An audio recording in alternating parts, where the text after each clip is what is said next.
Okay, we're going to go ahead and get started now. Thank you all for coming to our training session this afternoon. I'm Kevin Ertebay, the IT director here. I'm sure you all know me. I'm just looking at the list of who's here, and yeah, there's only a few of you here, and I know you all know me. Also with us today is Kurt Farragher and Joe Salona there, our two network engineers. And Leanna looks like she's joining us here for a little as well, too. So, but the training is not going to be done by Leanna. It's going to be by the three of us. But we're going to go ahead and get started here. And we're going to be covering Microsoft Outlook. Like I said, tips, tricks, cybersecurity is kind of a generic term there. And we'll go over the agenda here quickly. So basically, I just did the intros. What we're going to cover is Outlook Client versus Outlook Web. We actually had this question in our last session, which I thought was a good question. We threw that in really quick.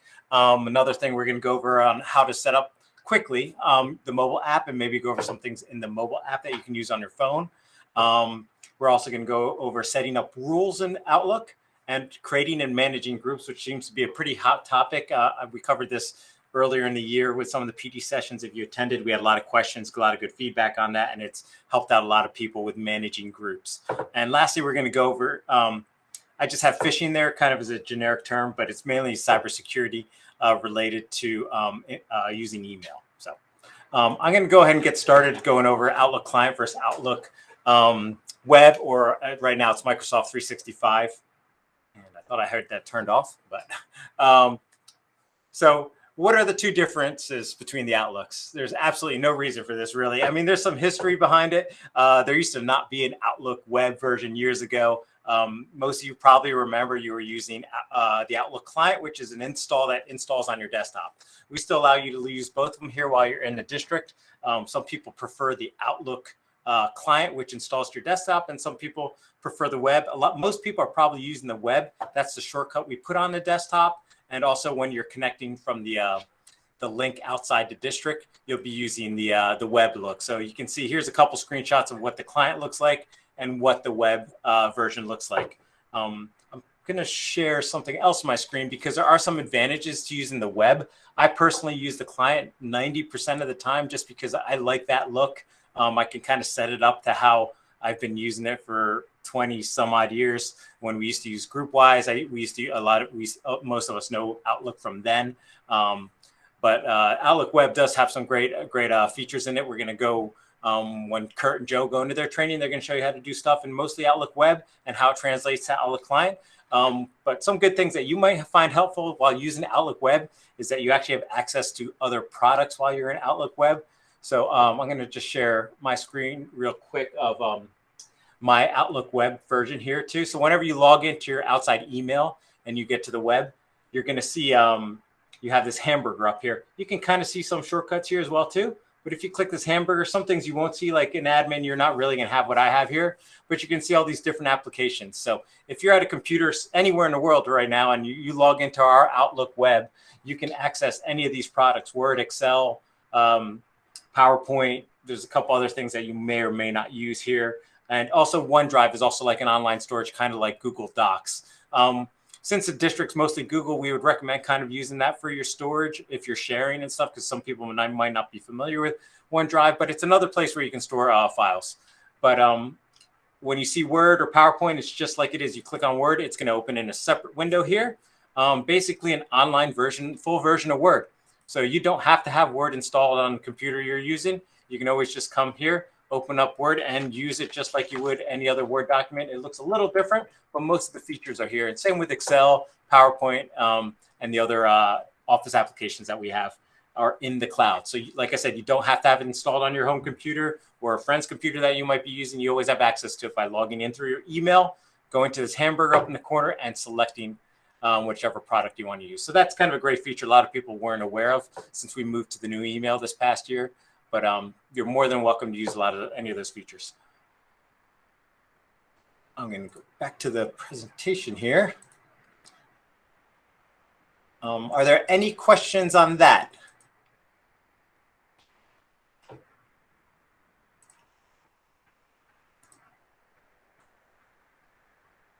Oh, Barb, you're asking me to enlarge a little. Sorry, I just caught that now.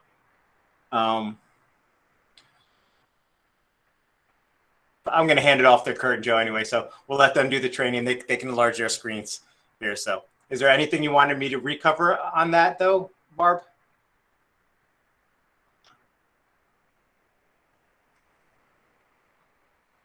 All right, if that's okay, great. I'm going to hand it off to Joe and Kurt. Kurt's going to do the presentation.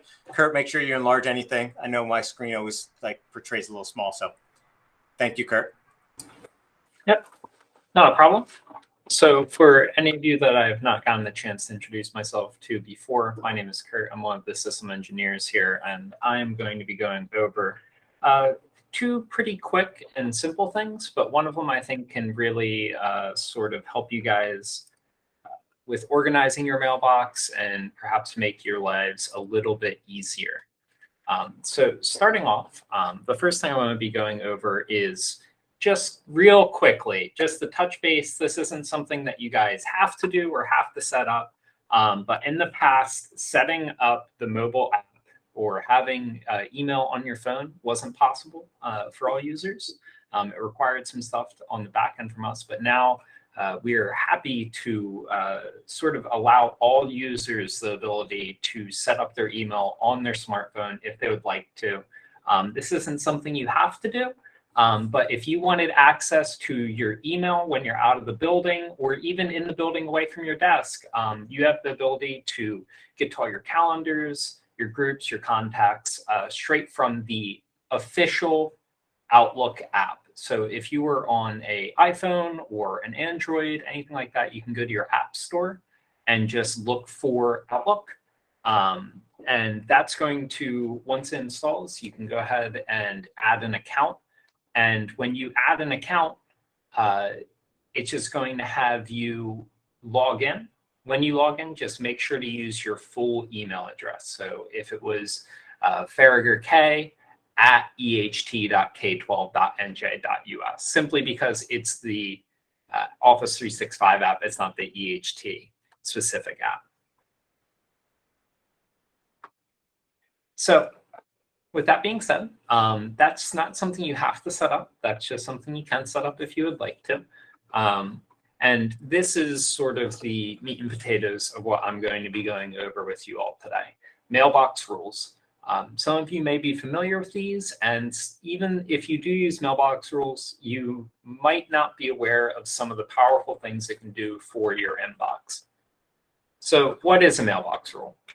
Long story short, it is a sort of sequence or a rule that you can put on your inbox that states, whenever I meet this criteria with an incoming or outgoing message, I would like to do this action to it. So to sort of give you guys some examples to make it seem a little bit more palatable, if you were to receive messages from a specific user and you wanted to move them to a different location or folder in your inbox, you could do that. So let's say every time I get an email from Kevin, I want it to go into a subfolder in my inbox called Kevin Erdebay, just to keep everything organized. You could also make it so it sends a notification sound or alert to your mobile phone if you have the app set up. So anytime you get a boss from your, you get an email from your boss, you could have it send you a push notification just to make sure you don't miss that email. You can also have it reply to the email for you if you wanted to. If you have a keyword or Infinite Campus, I can't log into Infinite Campus, it would automatically reply to that email with, hey, this is who you should reach out to. You can also have it so it forwards emails from a specific sender to another user. There's a lot of things you can do with rules, and while I'm not going to show you how to do all of them, I'm going to show you where to go to set these up and just sort of give you guys some ideas so you can think of how they might be useful for you. So I am going to show you just a couple of slides on how to set them up, and then I'm actually going to take us into a demo so I can show you how to create one of these rules. It's really fast, and show you how one can be set up on both the client version on your desktop or on the web version. So if you're on the web, which is what I assume most people are using now, all you would have to do is click at the very top right. There's going to be a little settings cog. that's going to pull up a settings pane that has a lot of quick settings. You can change how your Outlook looks there. You can enable dark mode. But what we're looking for is at the very bottom, where I have this arrow here, is view all Outlook settings. In there, you're going to have a full settings panel, and under Mail, there's going to be a rules section, which is where we're going to be able to set up what we want. So I have an example right here, which I'll remake once we get into the demo. But let's just say I wanted to take every single email sent by Kurt Farragher and send it straight to deleted items. I don't want his emails. I don't like that guy. All you'd have to do is make a new rule. You want to give it a descriptive name, and then you get to set your criteria. You can say anything that's from this user or going to that user, I want it to do this action. And I have it set to move the email to the deleted items. It's a very similar process if you're going to do this on the client version, if you prefer that. The big difference is instead of clicking on that settings cog, you're going to hit File, and then that's going to bring up some options. And you just click right here on Manage Rules and Alerts. Then it'll bring you to a very similar page for setting up those options. So now I'm actually going to take us out of the presentation, and I'm going to take you into a test inbox that I have so I can show you guys how to create one of these rules. So if you were just in your Outlook, right here at the top right, I hope this is big enough so you guys can see, there's a settings cog, and in here, you're going to have a few quick settings. You have my current favorite setting ever, which is dark mode, if you want it to look a little bit nicer. But right here at the bottom, you have view all Outlook settings. In here, there's tons of good stuff. You can change if it shows you guys previews of your emails. You can change the default font size. You can set your auto replies. There's a lot of stuff that you can do in here. But what we're looking for is under the Mail tab and then Rules. In here, you'll see that this account does not have any rules set up. So let's go ahead and make one. And we are going to name this delete emails from. So whenever you're making a rule, you have to sort of picture what you want the rule to do. So first, we're going to filter our emails down. So you'll see that you can set a lot of different things. You can make it so if the email's flagged, you can set if it was received before X date. You can make it so if you receive it outside of office hours, it does something. But we're going to keep it real simple for right now. And we're just going to make it so if an email is from X sender. So in here, you can search any user, whether they're in our domain or not. So we'll see, I search for Kurt, going to select this, and then you get to select what you want to do with those emails. This is where you're sort of applying the action to the emails you're selecting. So we can mark it as junk, mark them as red, so it just automatically clears those out, or we can move them. So in this instance, we're going to move those directly to the trash because I don't want Kurt's emails. And if I was to hit save right now, it would apply that to all future emails coming in. But something kind of neat that you can do if you want to is you can select this little checkbox right here and hit run rule now. And what that'll actually do is go through all of your emails in your inbox and act as if you had this rule set up all along. It would go through and delete all the emails that I have ever sent to this inbox and put them straight into the deleted.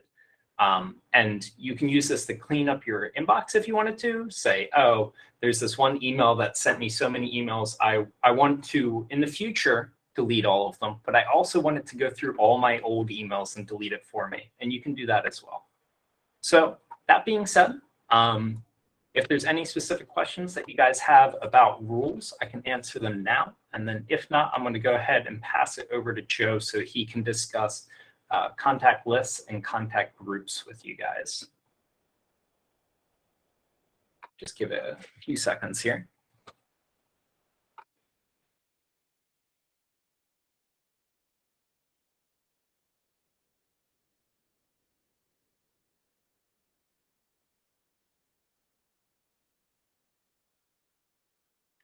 So I'm going to go ahead and pass it over to Joe so he can go over those topics with you. And I will be sticking around if you have any questions regarding rules or anything like that at the end as well.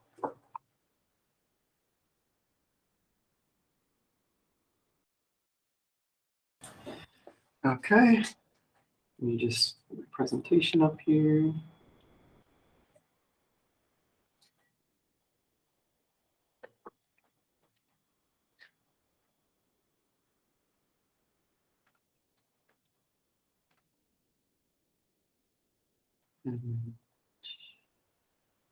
Oops.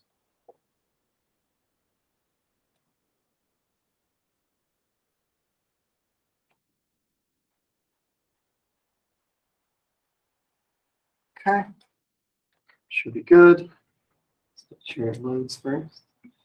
All right, so I'm just going to go over your contact groups and your options for when you're making a group. Since we moved to 365, you have access to a new group called an Office 365 group. This is a little different than your traditional contact list, which is what I'm sure you guys have been using for a few years now. Contact list is just a basic group of users. There's nothing complicated about it. It's just you add some users to a group, you can email it. 365 group allows you to do the same thing, but everyone you add to that group also receives that group. So they can see the changes you make to it and can receive any emails that have been sent in the past. I'll show you what I mean by that in a second, but let me just show you quickly how to create it.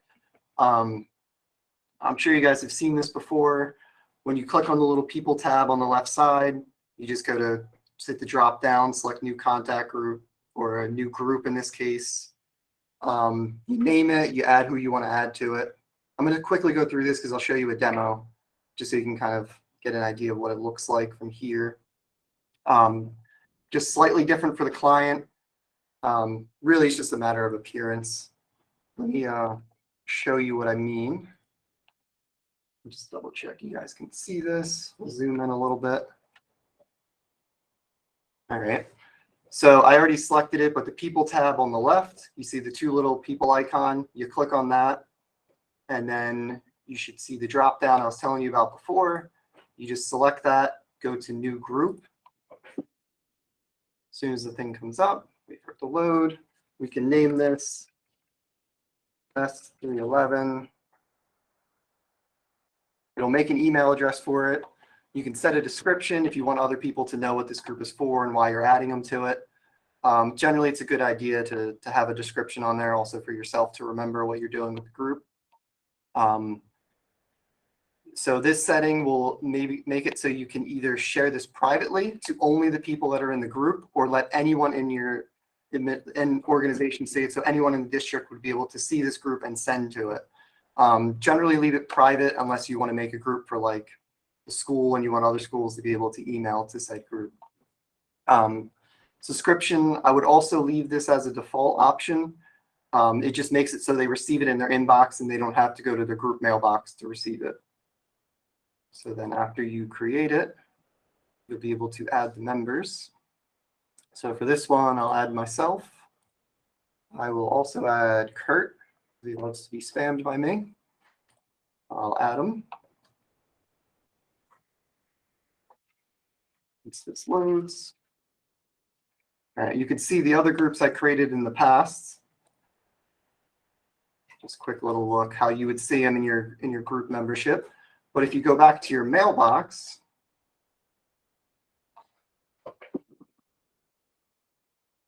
once it loads, very fast.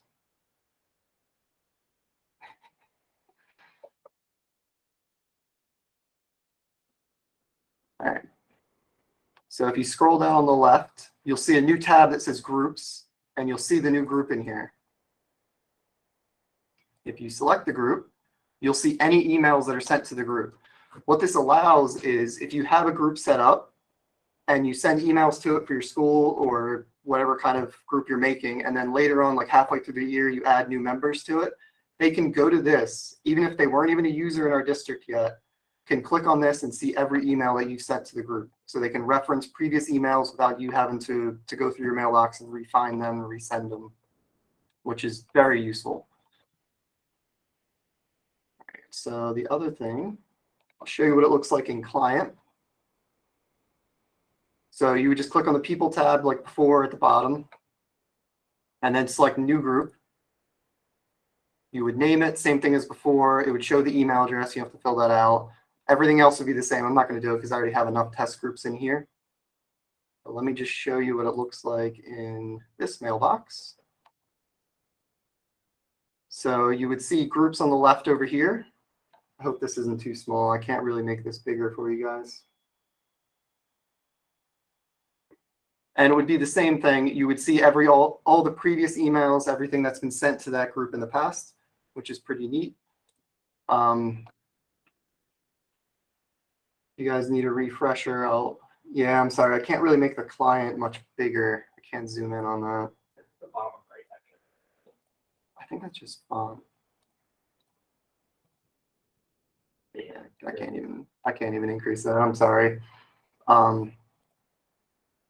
Let me just go back to this mailbox so you guys can kind of see what I'm doing. Oh, that's a great point. The first grade has to be a unique name. Yeah, it would have to be a unique name. So like if I wanted to make another group, I wouldn't be able to name it the exact test 311 as before, because it's gonna warn me too and kind of give me a heads up I can't use that. So I would just have to have something unique, like test of high school. As long as you keep it about your school and you're using unique stuff, it's a little better. Yeah, like Kevin said, someone can use it. So I mean, that's really it for the test groups. And if you guys have any questions, we can hit them at the end, I guess. Yes. Sorry, you don't have to create it on the web. You'll see it on both. So kind of how I can see the test group I created on the other one, it'll be on here. And I can't really show you, but if I went into like Kurt's mailbox, I would also see this group in the same section on his.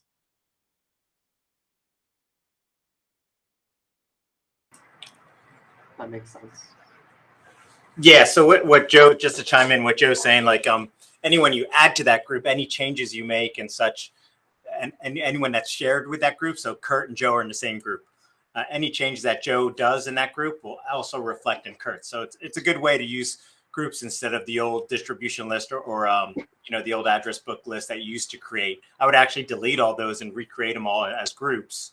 That way they're dynamic. So if you're working with a principal or a supervisor and they use your groups, anytime you add a new staff member to that, they also get that person added to that group. You don't have to resend it to them. And like he said, any changes or any new emails he sends to that group, everyone automatically sees in that group and always can refer to. So the groups are pretty useful in that way. Yeah. And also, if you go back onto the people, this would only be for the web version. And you go to the group, you can see all the emails that were sent to it. You can see any files that were shared to it. And just a couple cool little options. You can give ownership to someone else if you just made it for someone else. All right. If no one has any other questions, I'll pass it back over to Kevin. Well, the other good thing you pointed out, Joe, was the ownership, which I didn't even think about till you brought it now. So if you were to leave the district, it's probably good. You can easily pass ownership of that group to someone else, correct?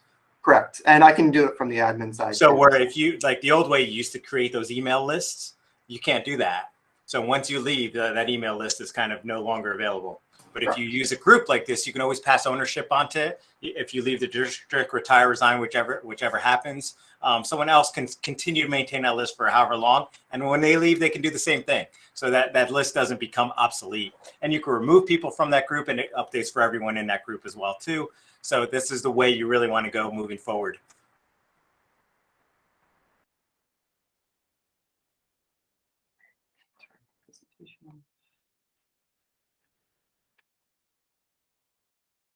All right, so if there's no other questions related to groups, I'm going to go in and talk about some email securities. I'll share my screen here as well.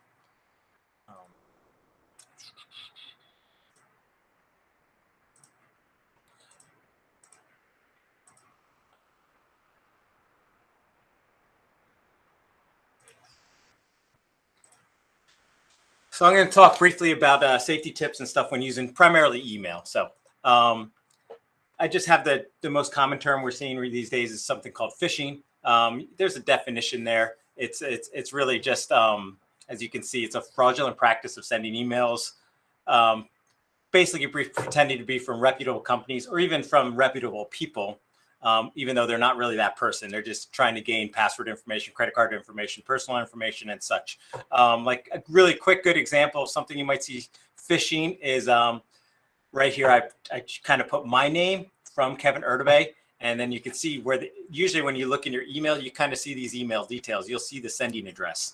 So you'll see the name Kevin Ertebay. Anyone could create that name using a Gmail account or any other free service, Yahoo, whichever, but it's going to give a different domain name. As you can see, the domain name here is gmail.com.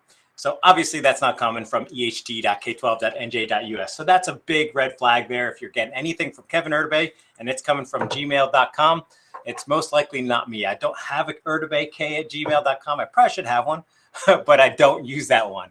So, but that could be for anyone. It could be for Chandra. It could be for a principal. It could even, someone could even be pretending to be you and using that with some other outside email address. So people should always pay attention to the sending email address whenever they receive any kind of email. There's a couple other ways to identify fake emails, and here's some examples that we've been seeing a lot lately. The first example on the left here is an email that's we commonly see that where it's asking you to verify your email account. Sometimes you also see that it'll say you've exceeded your mailbox size. Please verify your account. And it usually provides a link like you're seeing, click here. Usually that link is going to direct you to an outside web page that might look like our Outlook mail, but just pay attention to the email, the address in the mail. That's one factor, but we're not going to ask you to do something like this. It might ask you to log in, or it might provide you a form. Typically, we see them as Google Forms, and it's asking for login information, password information, sometimes other personal information. You also see stuff related similar to this for direct deposit information.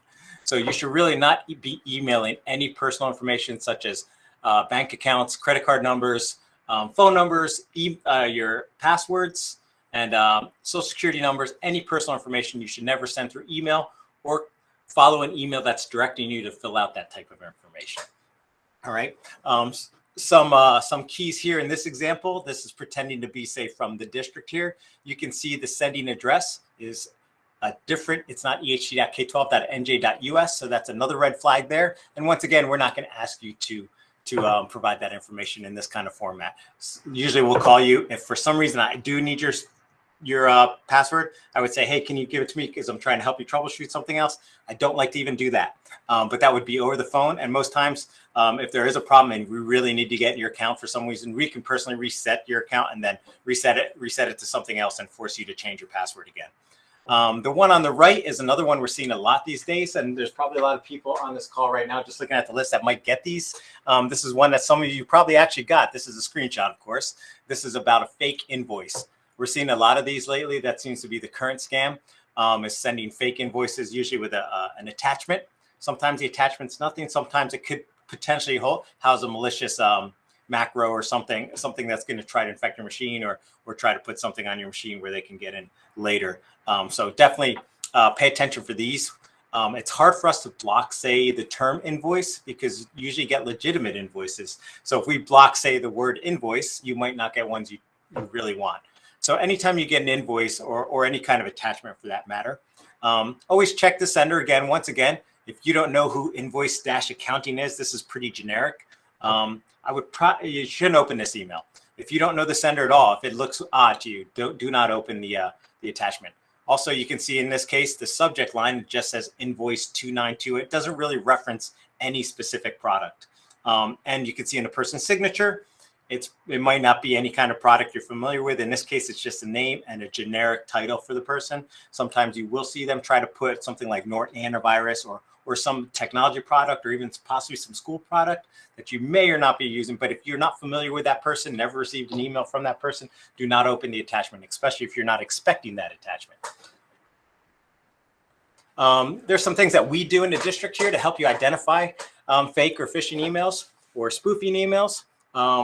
The top one is this yellow header. You probably see it in some of your emails. A lot of people have gotten so used to these that they almost don't notice them anymore. So just try to pay attention to these. If you see this yellow one, that means it's from any outside sender. It doesn't mean it's a malicious email. It just means that that email is coming from the outside. So if you see someone from in the district and it has that, that means it's not coming from an inside email address. Doesn't mean that it's not a legitimate email. I could be using my personal Gmail. For some reason, I went to the wrong email account to send you something, but also take concern that maybe my personal email got hacked and I'm sending an email address because I have it in my contact list. The attacker used my contact list for my personal email and is trying to get to school email addresses. So definitely, if you see that, you're like, okay, that's not really from Kevin's work email address. Maybe I shouldn't answer that. Maybe I should just reach out to Kevin and say, hey, did you try to send this to me? It looks like you sent it from your personal email address. But once again, be aware that legitimate outside email senders, parents, vendors, they're all going to have this on their header. So it just tells you right now, okay, this is now some email address. Take a little precaution. Make sure you know this person and take the steps I spoke about before in the previous slide. The second banner here that's pink, you don't see as often. On occasion, we've seen it come in through some Google ones. It doesn't mean that they're not legitimate when it comes from the Google ones. We've been trying to fix that, but if you see this from any sender, especially say from Kevin Ertebay, this is that scenario where it's trying to pretend to be from an EHT email address. So if you see this is definitely a red flag. Do not open this email. I mean, if you opened it, it's going to show in your preview, but do not follow any links. Do not open any attachments. And the best thing to do is contact the IT department immediately. So if you see these pink headers, definitely take the highest level of caution and let us know when you get one of these emails. Things that we also provide for you to help you identify, well, not identify these emails, but report these emails, are these buttons called the Phish Alert. These are pretty new in the past year or so. It's from a product we use called Know Before. So it provides you a quick way to just report phishing. Sometimes you do get a lot of fake phishing emails or things that you might suspect as emails. It's no problem to hit that Phish Alert and it comes to us. Then you could just delete the email or move it somewhere where you're not going to need it or have access to it again. So you can quickly, on the client version, you'll see at the top of the screen in an email, you'll see this kind of button looking Phish Alert. When you're on the web version, it's going to look similar to this when you open an email, when you're in the body of the email. Well, it's the top of the email, but the menu of that email, it'll have this little icon, which is also the Phish Alert.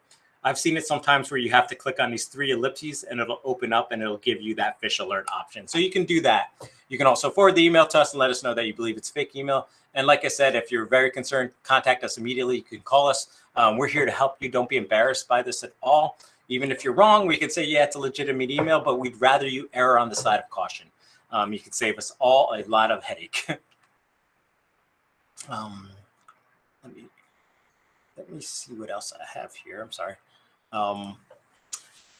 And lastly, when in doubt, here's some tips that you can always take that'll help you. Some of these things I explained. Look for our warning headers.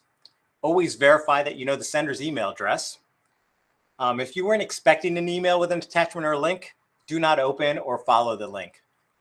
And as I cannot stress enough, never provide login information, personal phone numbers, etc., through email or through an online form. Another common thing we're seeing is where someone's asking, are you available? Like they might be mimicking a principal. This was a common one. And it's asking for your cell phone number. So it seems pretty like, what can they do with a cell phone number? For our own network, it's probably not going to affect us if you respond to that with your cell phone number, but you be aware you could probably be in for long headaches. So we've had some people respond to that, and then they reach out to me and they're like, I responded to this email that pretended to be Marianne. They didn't realize it at the time, or pretend to be Joe Marinelli or someone like that.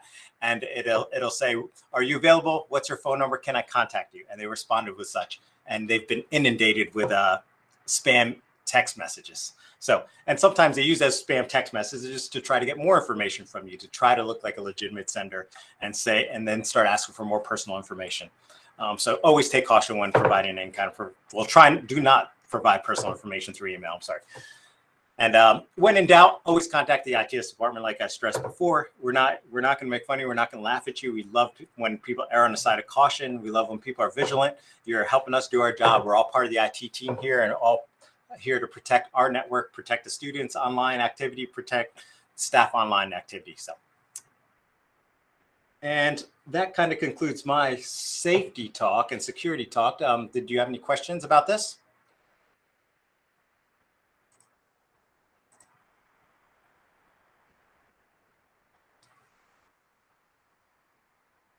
Any questions about the training overall? Did you have any questions for Joe or Kurt related to groups, rules?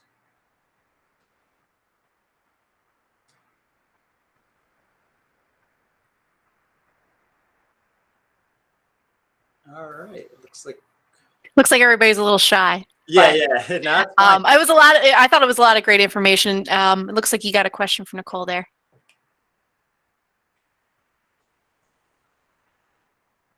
Joe or Kurt, can you help her with that? I actually don't get it on my client either. I see it on the other ones.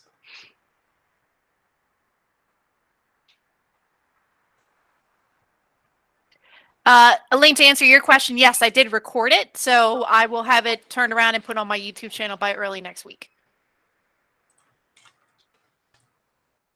Kurt, did you see Nicole's question about the fish? Yeah, if you aren't seeing the phishing report button, just make sure that you do have an email selected for it to report. And sometimes it only shows on external emails, and it won't show for something sent internally. But it should show up in that bar at the top. You might have that collapsed as well. But there's I can sort of share my screen and I can show you where I see it to give you a good example of it though. So share and right here. So if I was in my inbox and I have an email selected, you'll actually see it right up here at the top right. There's this fish alert button right here. And if you click that, that'll automatically forward it to us and it will remove it from your email inbox.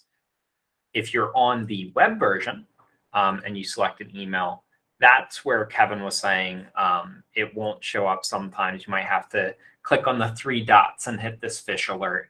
But if it's an external email being sent to you, it should show up right here in this bar right here.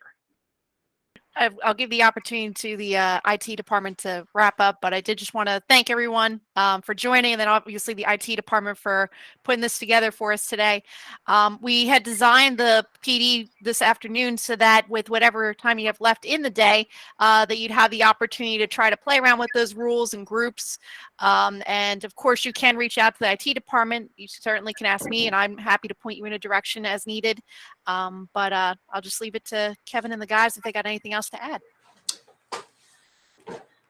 Thanks, Leanna, and thanks for putting this training on and scheduling all this. But as you know, like me, Kurt, Joe are always pretty much available. So if you have any further questions related to groups, I would say contact Joe and Kurt. They're probably the experts on it. I could probably help a little with it. And also don't hesitate to contact our help desk. You know, most of the guys there, even our techs, they're all pretty well versed in all these features. If they can't answer it, like we always say, we'll get you to the right person that can. So I hope you guys all have a great afternoon, a great weekend. Stay dry tomorrow, and hope to talk to you soon.